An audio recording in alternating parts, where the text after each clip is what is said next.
Hi friends, today நம்ம வீட்டு special நெத்தலி மீன் குழம்பு தான். வாங்க எப்படி செய்யலாம்னு பார்க்கலாம். க்ளீன் பண்ணி வச்சிருக்க நெத்தலி மீன் கூடவே 6 பச்சை மிளகாய் போட்டிருக்கேன். குட்டி குட்டியாக இருக்கிறதுனால 6 போட்டிருக்கேன். கட் பண்ணி வச்சிருக்க தக்காளி, முருங்கைக்காய், மாங்காய், தேங்காய் கூட 5 சின்ன வெங்காயம், 1/4 ஸ்பூன் மஞ்சத்தூள் சேர்த்து அரைச்சி வச்சிருக்கேன். அதையும் சேர்த்துக்கலாம். குழம்புக்கு தேவையான அளவு உப்பு சேர்த்துட்டு மசாலா பவுடர் ஆட் பண்ணிக்கலாம். 1 ஸ்பூன் மிளகாய்த்தூள், 2 ஸ்பூன் மல்லித்தூள் சேர்த்துக்கலாம். மல்லித்தூள் இது எங்க அம்மா அரைச்சது தான். மல்லி கூடவே ஜீரகம், கடுகு, ஓமம், இன்னும் கொஞ்சம் பொருள்லாம் சேர்த்து அரைப்பாங்க. இந்த மல்லித்தூள் சேர்த்து செஞ்சாதான் எனக்கு மீன் குழம்பு ரொம்ப பிடிக்கும். தேவையான அளவு புளி கரைசல் எல்லாம் ஒண்ணா மிக்ஸ் பண்ணி ஸ்டவ் ஆன் பண்ணி குழம்பு நல்லா கொதிச்சு திக்கானதும் ஃபைனலா தேங்காய் எண்ணெயில கடுகு, வெந்தயம், கருவேப்பிலை தாளிச்சு ஊத்திட்டோம்னா சூப்பரான மீன் குழம்பு ரெடி ஆயிரும். நாகர்கோயில் ஸ்டைல்ல இன்னைக்கு மீன் குழம்பு வச்சாச்சு. நீங்களும் ட்ரை பண்ணி பாருங்க. மார்னிங் டிஃபனுக்கு கோதுமை தோசையும் கார சட்னியும் சூப்பரா இருந்துச்சு. இன்னைக்கு கார சட்னி என்னோட ஹஸ்பண்ட் சாப்பிடும் போதே இன்னைக்கு சட்னி சூப்பரா இருக்குன்னு சொல்லி எக்ஸ்ட்ரா ஒரு தோசை சாப்பிட்டாங்க. என்னோட ஹஸ்பண்டுக்கும் சாதம், மீன் குழம்பு, ஒரு எக் ஆம்லேட் போட்டு லஞ்ச் பேக் பண்ணிட்டேன்.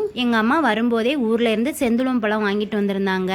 இந்த பனானாவை ஸ்லைஸ் பண்ணி ஹனி ஊத்தி சாப்பிடுறது எனக்கு ரொம்ப பிடிக்கும். உங்களுக்கு பிடிக்குமான்னு கமெண்ட்ல சொல்லுங்க. அம்மா ஊர்ல இருந்து வரும்போதே நெய்யும் தேனும் வாங்கிட்டு வந்திருந்தாங்க. இந்த நெய்யோட அரோமா அவ்வளவு சூப்பரா இருக்கும். ஓபன் பண்ணாலே வீடே வாசமா இருக்கும். மார்னிங் மீன் குழம்பு வச்சாலே நைட்டு இட்லி தான் ஊத்துவேன். இட்லிக்கும் மாவு அரைச்சு வச்சுட்டேன். என்னோட வீடியோஸ் உங்களுக்கு பிடிச்சிருந்தா மறக்காம வீடியோக்கு ஒரு லைக் கொடுங்க. Thank you friends. Tata, bye bye.